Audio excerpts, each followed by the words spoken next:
I am Nancy from Nancy Inspired, and I do what I call soul telepathy. And when I'm doing individual readings, I'm able to hear what your soul's trying to tell you. When I do a collective like this, it's what is the common information for everybody. And the first part of the live, I just hear what I hear and share it with you. And the second part, I take individual names. Don't put your name in already for an individual because it'll get lost in the chat and I won't see it. I'll let you know when I'm ready for that. And feel free to chat. I love when people answer each other and give each other words of encouragement and stuff like that. Binks is just like wanting to jump right into the screen there. All right, so I'm just gonna connect to all of you. So can I, man, shall I? Do a collective reading for my Insight Timer friends and family, both those that are listening now and those that tune in later. Clear yes. Is there any reason why I shouldn't at this moment in time? Clear no. Then I ask everybody's intuition to be raised to the highest level that I can accommodate with it. I ask that everybody's intuition be raised to the highest level that they can accommodate with at this moment in time. Allow their souls to speak freely and clearly for everyone's highest and best good. And I already did a little clearing for myself, asking that my intuition be raised to the highest level that I can accommodate with for everyone's highest and best good. So we're ready to go. Hello, Kay. Hello, Carol. Everybody, welcome, welcome, welcome. Okay, I record the first part of the live, and then the second part, the individual readings, I don't record that, mostly because when I'm doing this, I don't actually remember what I've said, and so I want the benefit as well, and so I listen to it later, and I have a recording of it. Where do I share the recordings? Trish, you'll have to message me or you can look me up, Nancy Inspired, because I want to honor Insight Timer's parameters in that we don't advertise any other platforms. But if you message me, I'll be happy to share. All right. So as per permission, I'm ready to go. Here we go. Binks is settled in. Everyone's ready. All right. What am I hearing? First bit of messaging.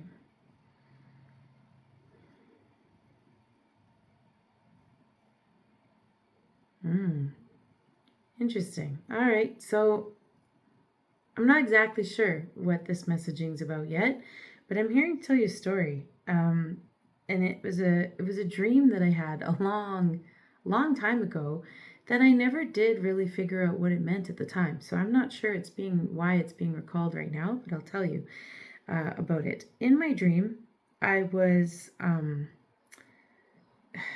covered in moth wings, and I was peeling off individual moth wings off of my skin, like layers of skin.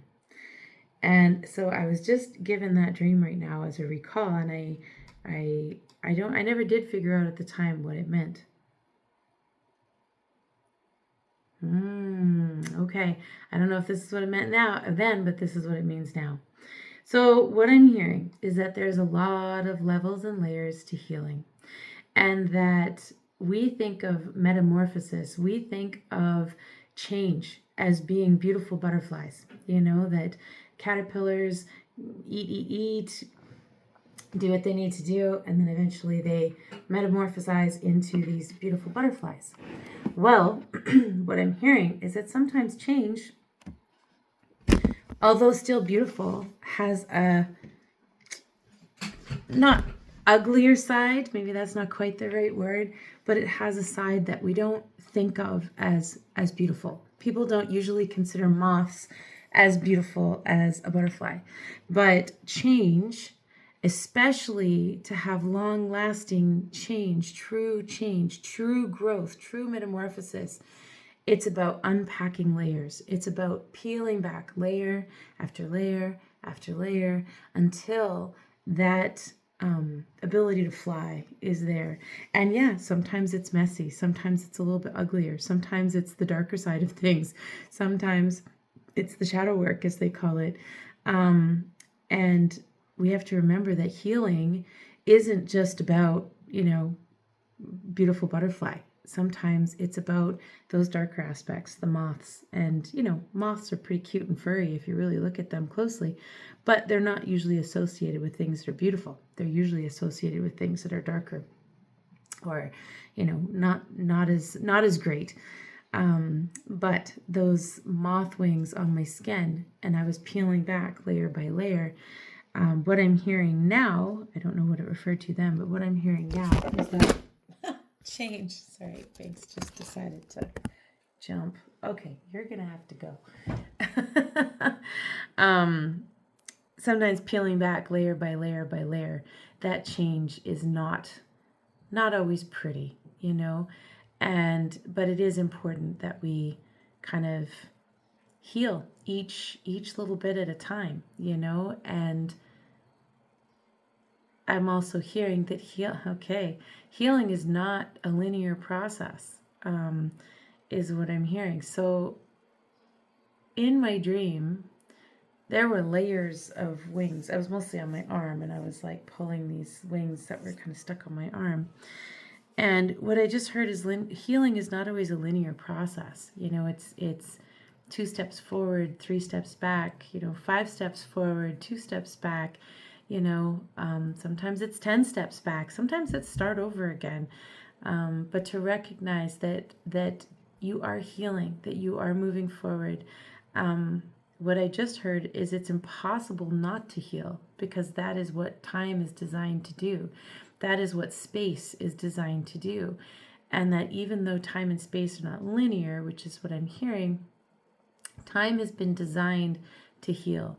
So, moving forward at whatever pace you're moving, you are healing. It might be incremental, it might be in small little steps, and like I said, forwards and backwards, but you are healing.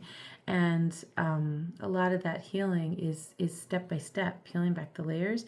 And yeah, it's not always the beautiful butterfly. Sometimes it's a bit of the moth, and that's okay too. Moths are valuable creatures, just like butterflies are. All right, that's the first bit of messaging for us. Taking a sip of water. Aw, Alicia, wow, this is totally resonating. You've made my body tingle all over. Tears in my eyes. Ginger says, thank you. I am hearing this from you. The way that I believe that this works is that as I tap into the group, it is what does the majority of the group need to hear. So there's 32 people here right now. It grows usually as we go along. What do the majority need to hear right now at this time and space? Including myself. I'm on this journey with you. So, and Banks is just kind of being a little bit of a pain, so I might just have to take him out the room, but we'll see how he does here. All right, next bit of messaging. What am I hearing? Okay. So I'm getting, again, on the aspect of healing. So this seems to be a bit about a healing message. So yeah, I know this little tail. Ginger said it's funny to see the cat tail go across my face as we talk about deep stuff. It's because Binks is now sitting on a window ledge just in front of me. So yeah, his tail's flicking around. All right. In talking about healing, what I got was a circle. What I saw was a sunrise, sunset, and this kind of like time lapse spit up circle. And what I'm hearing is that an important part of healing that we kind of forget sometimes is rest and recovery. And that as we work on things emotionally, as we heal, there's also time that we need to step back, we need to rest, we need to recover, and then we can jump back into the healing process again. And rest and recovery is part of the healing process. And I know I'm guilty of this myself, where I'm like, okay, just go. And, and the next thing I know, I get sick or something, like I'll get a cold. And it's because I wasn't giving myself the rest time that was needed. I was just in the go. Let's move forward. Let's heal. or do or be productive or whatever it is that I'm trying to do. And I forget sometimes about the rest and recovery. And what I'm hearing is that there's a bright side and there's a dark side. There's a bright side, there's a dark side. Sunrise, sunset, the 4 seasons, everything goes in a circle. And it's designed that way, and our body's rhythms are designed that way. And as we're working towards healing anything or processing anything, so that's what I just heard, is that not just healing, but anytime we're processing something, anytime we're working on something, I'm hearing even the creative process requires rest. So just kind of switching gears for a second, I'm hearing that creativity is super, super important. Creativity is important in order to receive divine messaging, in order to be in flow. When you are being creative, no matter what it is, you're allowing yourself to kind of shut down one part of your brain, that critic part of your brain, and it allows another part of your brain to open up. So any creative endeavor, whether you're good at it or not, doesn't matter. It's about losing yourself in that creative endeavor. Just heard for some people, a creative endeavor is going for a long run. Same thing. It's that idea of creating change and synthesis is the word I'm hearing in your body. Even a long run is a form of creation. But when we put ourselves in that space of creation, it allows us to be in flow, and it allows us to be creating, germinating ideas, healing, whatever it is. And all of that needs to have an ebb and a flow, in that there's a time of productivity and focus, and then there's a time of rest. Productivity, focus, time of rest. And to recognize that everything has been designed in circles.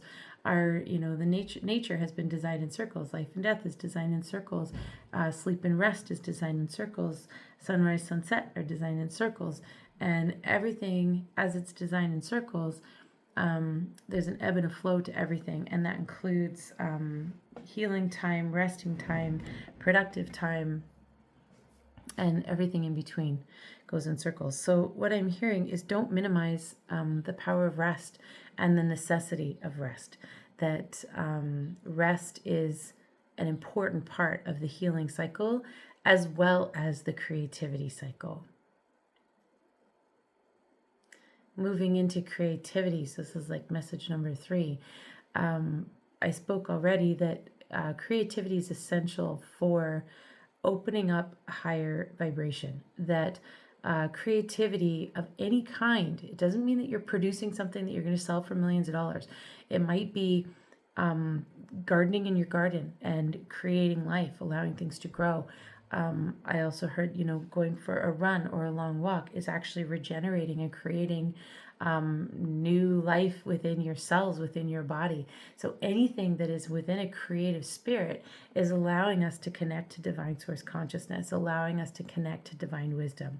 Anytime we put ourselves in a creative state, whatever that creativity is, I'm hearing that we put a lot of myth into the word of creativity, and we break it down into what create actually means, and that is that creating new life, creating change, integrating ideas and outputting something else. And anytime we're in that space, we are automatically in a higher vibration, in an elevated vibration, and we are automatically primed to receive messaging, whether it's our own inner soul talking to us, whether it's connection to collective consciousness, whether it's divine source wisdom. When you're in that creative state, it's allowing you to elevate your vibration, as well as being open to receive messaging that is meant for you. Again, I'm hearing not to get caught up in what creation actually means. That it doesn't mean you're an expert painter or a sculptor or a writer.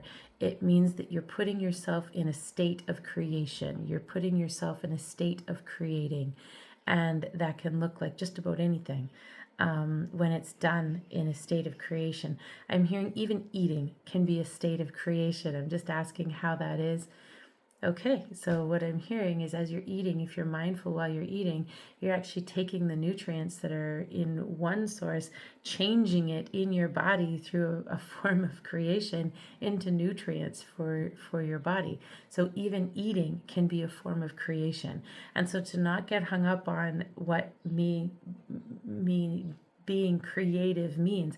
I know for myself, when I think of creative, I right away think of artists, and and I sometimes when I try to make art, I get frustrated because it doesn't look like what I want it to look like. But I'm hearing very clearly that we need to redefine what creativity is, and creativity is the process of creating whatever that is, whether it's new cell growth through nutrition. I guess if you look at that, drinking a glass of water can be a form of creation as you're nourishing your cells and allowing for regeneration. Sleep then is a form of creation. So what I'm hearing is reframing our thoughts, reframing our label of creation. And as we go throughout our day, recognize that we're creating. I just heard when you're having a conversation with somebody, when you're having an exchange where you give someone a hug or a laugh or have a reciprocal conversation where you're both being nourished by that conversation, you are creating. You're creating connection.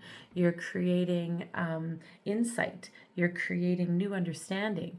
And anytime we're in a place of creation, we are automatically connected to that divine source wisdom, that collective consciousness, that ability to hear and elevate our own vibrations. It's interesting because I have never really thought of creation in that way, but when you think about it, anything that you're doing with a conscious mind is promoting change, which is creating change, which is then creative. So interesting way to look at it. Definitely something to think about. I'm going to create some nourishment for my body and drink some water. I find I get thirsty when I'm doing this work. All right, next bit of messaging. Okay, so what I'm hearing is why creation is important. So we just talked about that anything really with the aspect of creating change is being creative. What I'm hearing is the reason why it's important. Okay, has to do with flow. So what I'm getting is when you have a stagnant pool of water that has no ground flow, no movement, no underground spring feeding it, then it stagnates. The algae grows, the water gets thick. Life can't prosper in that environment. It gets stinky. it stagnates. I mean, there's some things that there's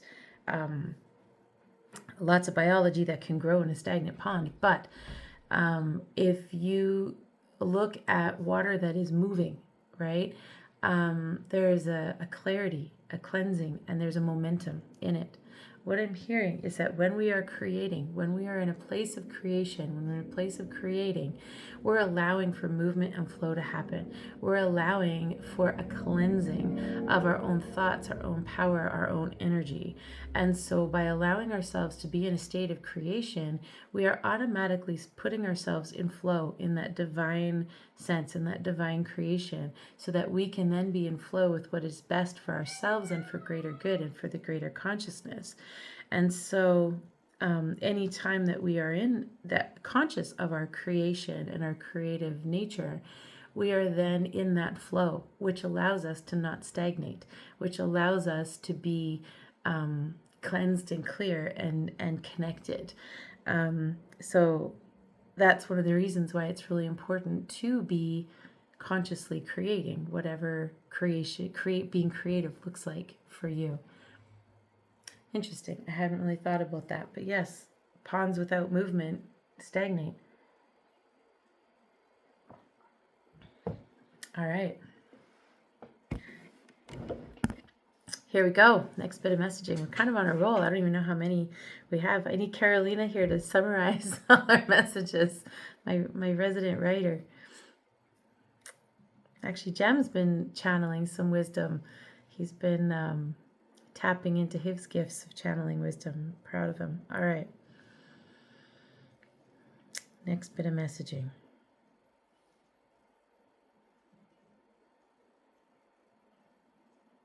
Okay.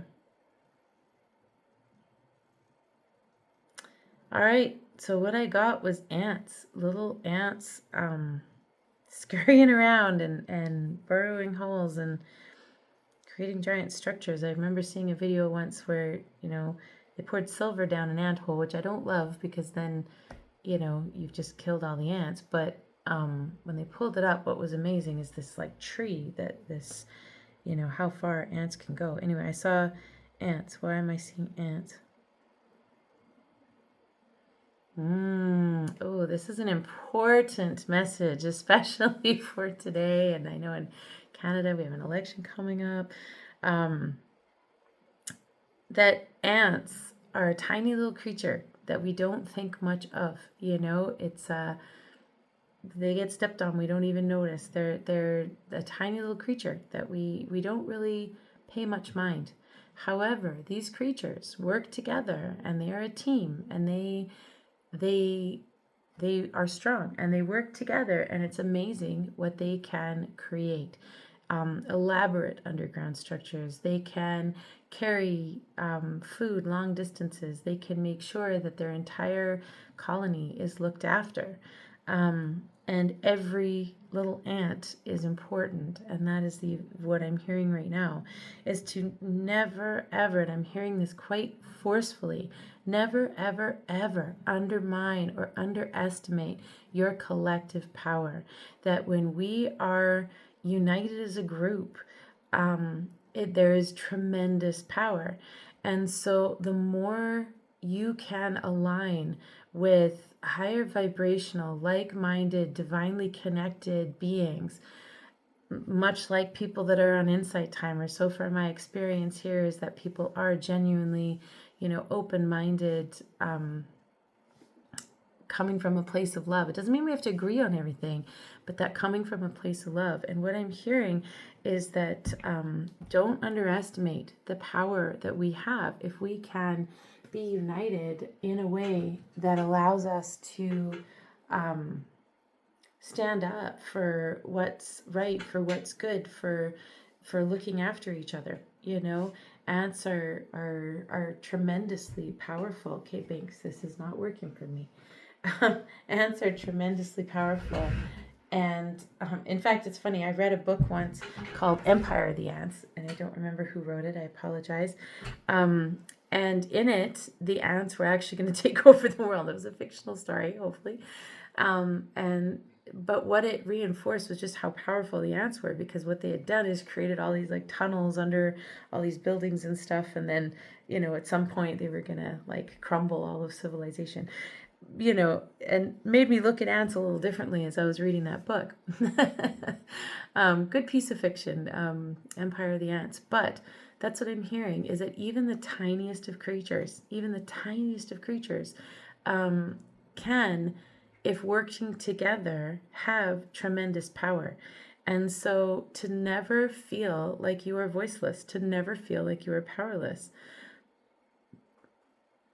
All right. So then I was just given a wasp just now. So we're on the bug theme. Okay.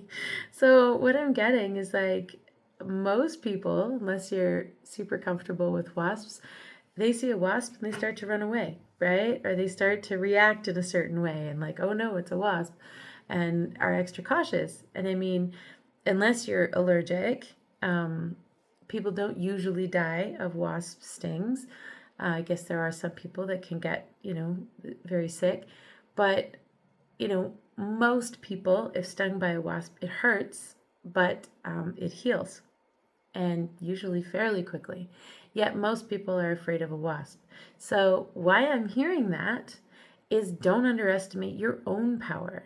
So the first bit of messaging is don't underestimate the power of a collective force. When a group of people can get together for good, for a humanitarian effort, for a way to make change, you have tremendous power. But I'm also hearing don't underestimate your own power. A tiny wasp can make a grown adult run away, or completely change their behavior. Don't forget that no matter how small or how powerless you might feel, you have power. And I'm hearing that there's a lot of us in different situations, in lots of different types of situations. Some of it's work, some of it's relationship, some of it's cultural, some of it's societal. where you feel like you're, the tiny little insect facing the giant human and you're going to get squashed at any moment. Well, I'm hearing change your framework of the tiny insect is no longer a fruit fly and make that tiny insect into a wasp, right? And that you have the power to make change. You are not as powerless as you feel. And I'm supposed to say that again. In fact, I'm supposed to say it 3 times. You are not as powerless as you feel. You are not as powerless as you feel. You are not as powerless as you feel. You are powerful. And when you feel small next to whatever it is you're facing, just remember the power that a wasp has or a spider has. Lots of people jump up and run away from spiders, right? Remember the power that even a small creature has, and own that power and take it back, because you are not as powerless as you might feel. And I'm hearing that there's a number of situations, and I can relate, where you feel a bit powerless, but you're not powerless at all. In fact, there's always power within you, no matter how small you might feel.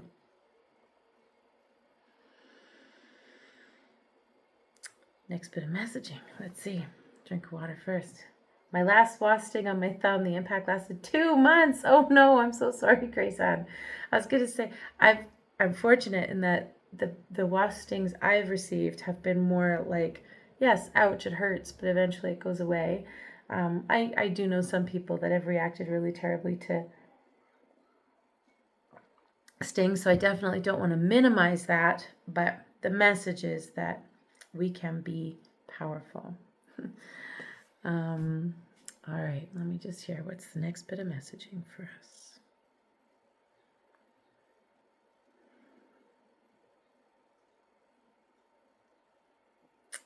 Okay.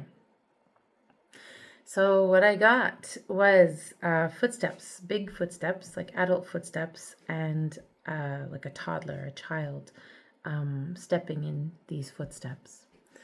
And it's a powerful message in that we need to remember that what we do today impacts those that come after us. And I recognize that now more than any time in my life, in that as I'm raising my granddaughter, I'm really aware at the power of my words. I'm really aware that everything I show her is what is making her mindset, her framework, her sense of self. And, of course, other things have influence, but it makes me really, really aware that I maybe wasn't as aware with my own kids. Sorry, Jem. But going around it in the second time around, I'm just so aware of how much she takes in from me and how much even my mood will affect her. And so what I got was just not to put pressure, not to be like, oh no, you're under scrutiny, stress out. Just to remember that it goes along with the power, when you're feeling powerless, when you're feeling like maybe you don't have a lot of fight left, maybe you're tired. And, we talked about earlier the cycle of rest and rejuvenation, and that, healing, you have to rest too. And maybe you're tired. And so maybe for you, it's time to let someone else do it for a bit until you can take over. But the idea is that if you're feeling powerless and you need to dig into a little bit more strength, recognize that everything that you do today, every choice that you make today, influences those coming after. And so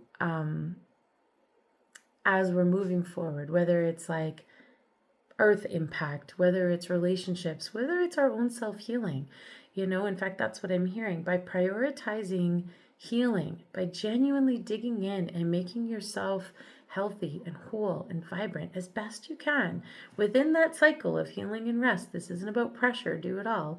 Cycle of healing and rest.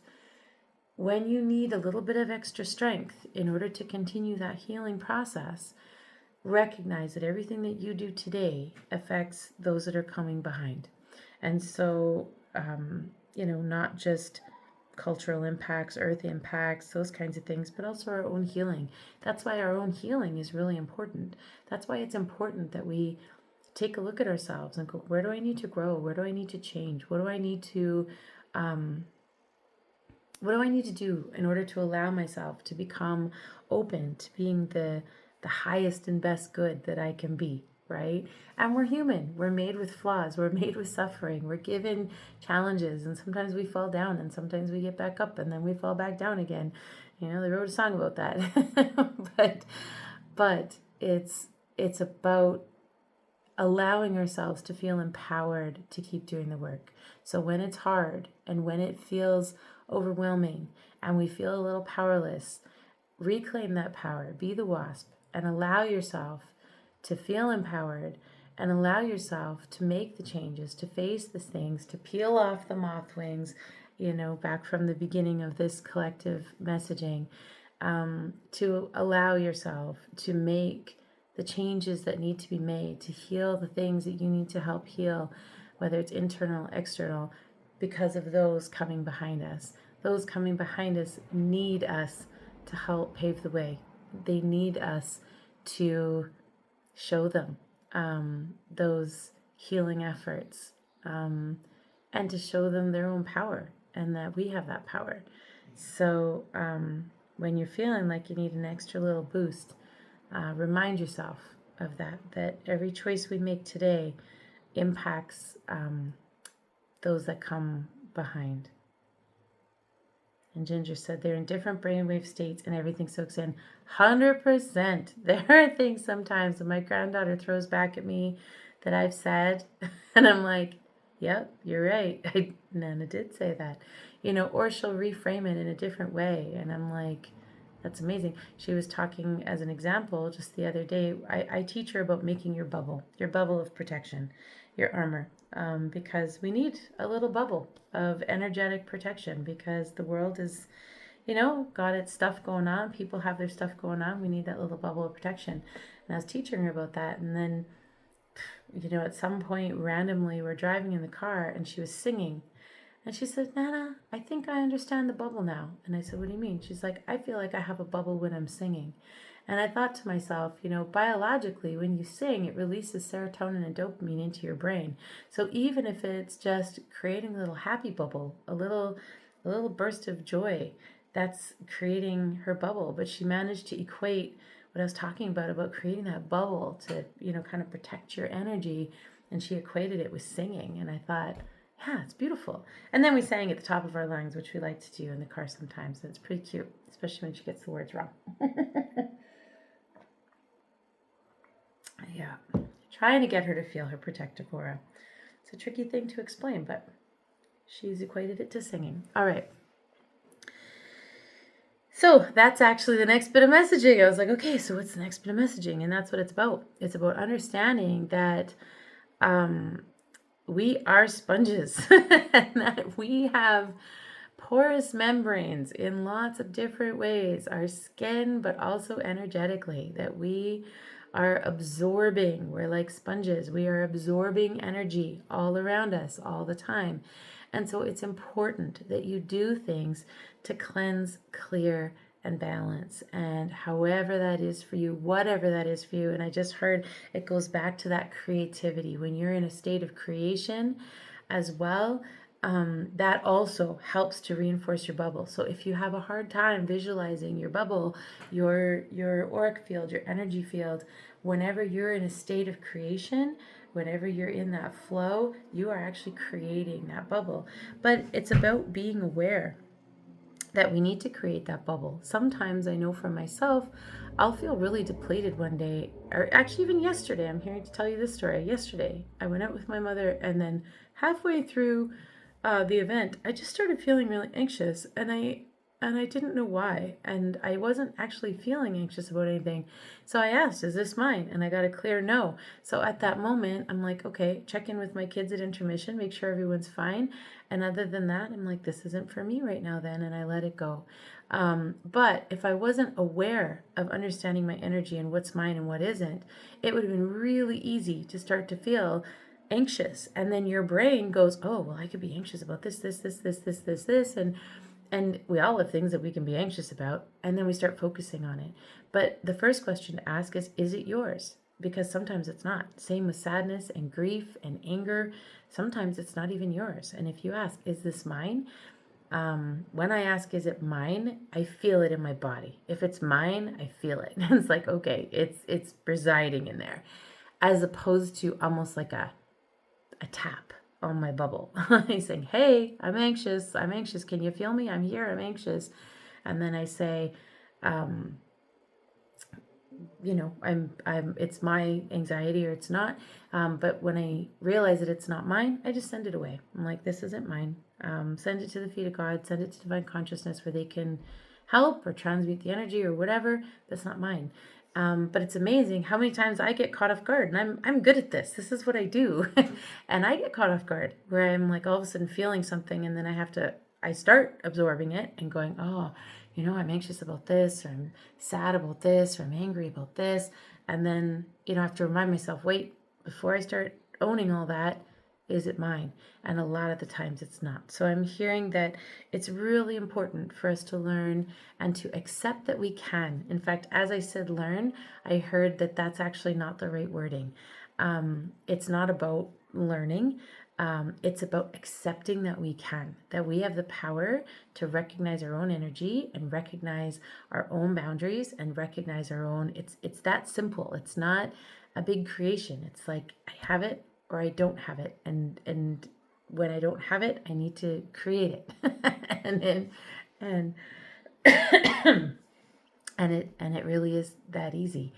Now, I say it's that easy, but how many times do I get caught off guard? Even like yesterday, where all of a sudden I was anxious and I had to remind myself to ask, is this mine? And then sending it away if it's not. I'm just looking at, I feel that bubble when I dance. Yes, absolutely. I used to dance a lot, and I definitely, my bubble got replenished when I danced for sure. And Kimmy, is it that easy? It is that easy. It really is. I mean, is it easy to always be aware? No, right? Just like we can become aware of our breathing really easily, or we can breathe spontaneously and we're not aware of our breathing, right? Do we have the ability to become aware anytime? Yep, easy. But are we aware all the time? No. So I equate it to breathing, or at least that's what I'm hearing to tell you. And yes, is it mine? And I can feel the difference in my body when it's mine. How do I send it away? Well, what I do is I envision it as though everything's energy. It's like wind. It's like a stinky smell. When you smell something bad, right? You wave it away. And it goes away. And I consciously, because I want to transmute that energy, and it's not for me to transmute, I send it to Divine Source. I ask Divine Source to take it away. I say, send it to the feet of God, or send it to Divine Source, and or to go where it can be transmuted and helped, because it's not for me at that time, right? Sometimes I can clear it, but if it's not for me at that time, then I just send it away. Kimmy, when I become aware that I'm getting anxious, I'll do the 5, 4, 3, 2, 1 technique to ground myself. But I'm going to add this question to that practice. Fabulous. There's lots of beautiful techniques. Some people, I'm not sure, Kimmy, if you want to describe what the 5, 4, 3, 2, 1 technique is. I don't want to get it wrong. Another one is to just start labeling things, naming things you can see, things you can hear, things you can touch, things you might taste or whatever. And I find that is that mine is often the first question I ask when I'm feeling anxious. Because if it's not mine, then I don't even have to do the technique. It's like, okay, it's not mine. Let it go. All right. But cleansing, clearing, and protecting is important. Insight Timer has lots of cleansing, clearing, and protecting meditations. I have one if you're interested. But that's what I'm hearing back to the initial part of the messaging, is that any kind of creative act is a form of cleansing and clearing. So anytime you're in a state of creation, you are cleansing and clearing as well. Is what I'm hearing. Wow, there's a lot of messaging today. Oh, thank you for the donation, Cindy. And hello, Angela. Nice to see you here. Can we find? Okay, that is that one. That's what I thought. I wasn't sure. I just didn't want to. I didn't want to give false information. So yeah, you find 5 things you can see, 4 things you can touch, 3 things you can hear, 2 things to smell, 1 to taste, and you do it slowly, and it allows you to calm. Awesome. And then yeah, ask if the anxiety is yours once you're in a slightly clearer state, because sometimes it's hard when you're caught up in the anxiety. We doubt ourselves. You say, is it mine? And it's like, yes, it's yours. You can feel it, whereas if you're in a calmer state, maybe it'd be easier to hear that answer. All right, next bit of messaging. Any bit of messaging? Actually, I'm gonna have a sip of tea before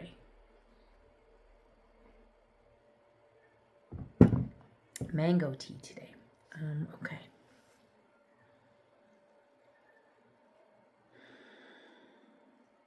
Okay. I don't totally understand this bit of messaging.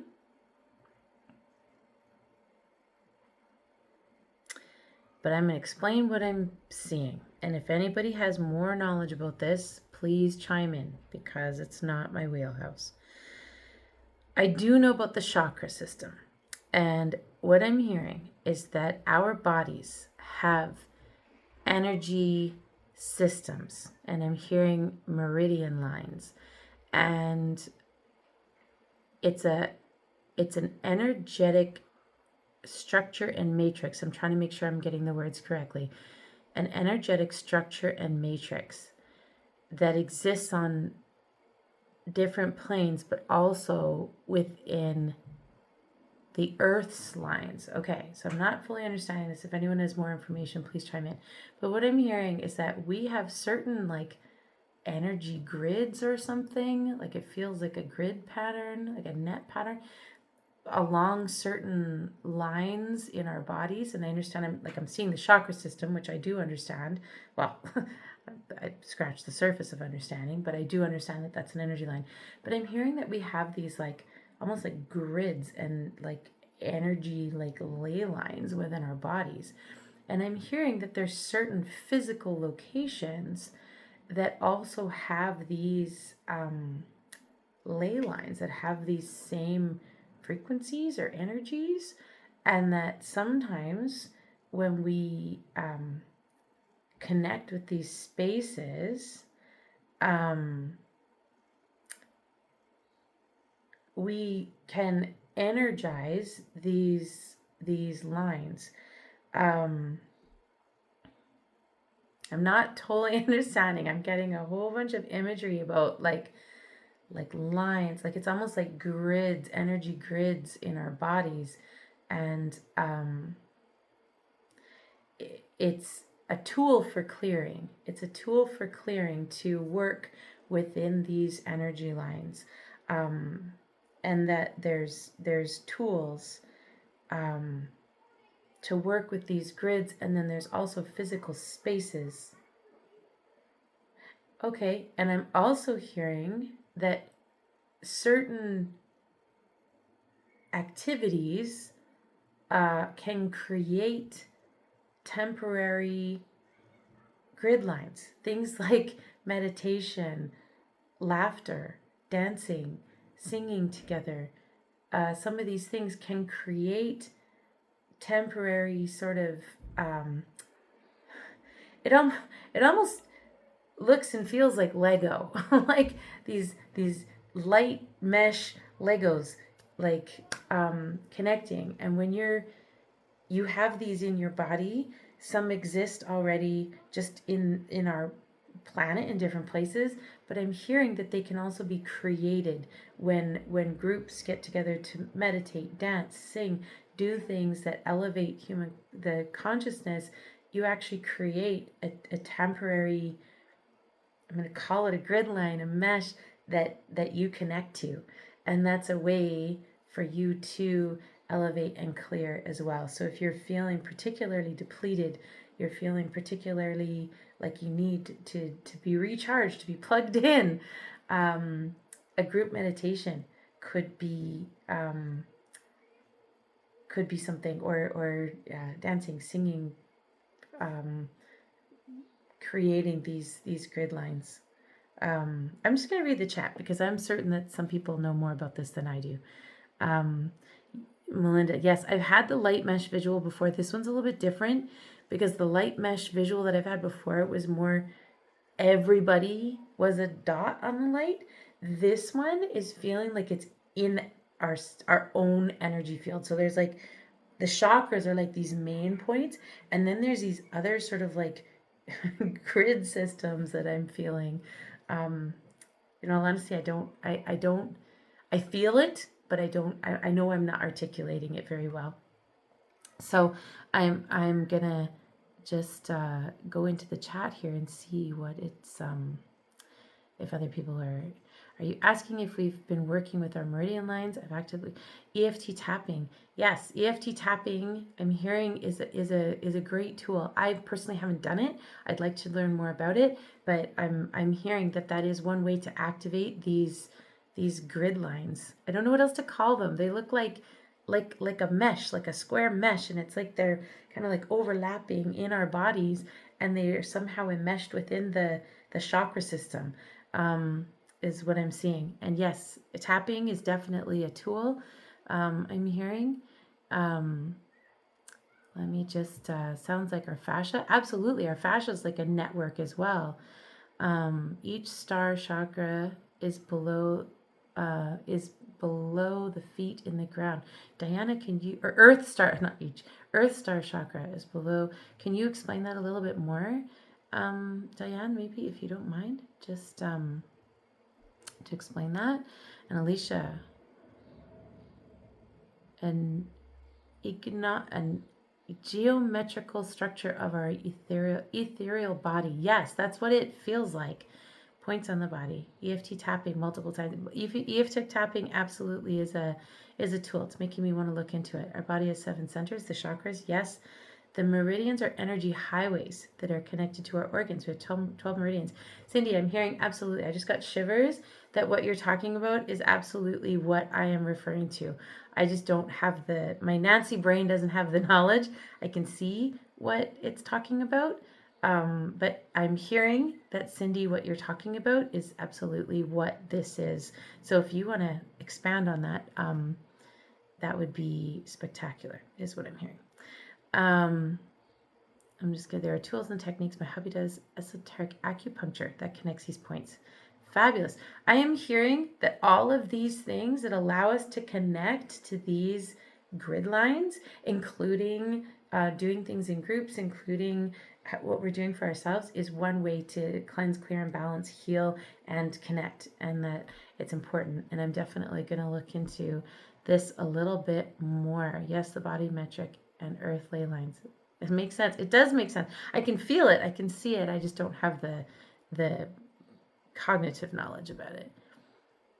Yes, the light points, the net. And it's different but the same. So you're right. It was different in that aspect, but the same in that it was like the mesh. But it's almost like we have that mesh within ourselves energy too. Secondary chakras, I'm going to have to look that up, Jamie. And meridian chi points. Yes, actually, that's right. In Tai Chi and those even in Shiatsu, there's stuff like that. Okay, Diana, we have a foot. We have a chakra. We have about a foot between the feet, and we have many more than the main 7. Yes, I've done some meditations where I felt like crazy amount of chakras, and I was like, what is this? All the way up to like the cosmos, and I don't, yeah. Kimmy, I just bought a beginner chakra book. I should read it. Sounds like it. That's what this messaging is all about, is that is a way to cleanse, clear, and connect, and that it's important. All right, I'm turning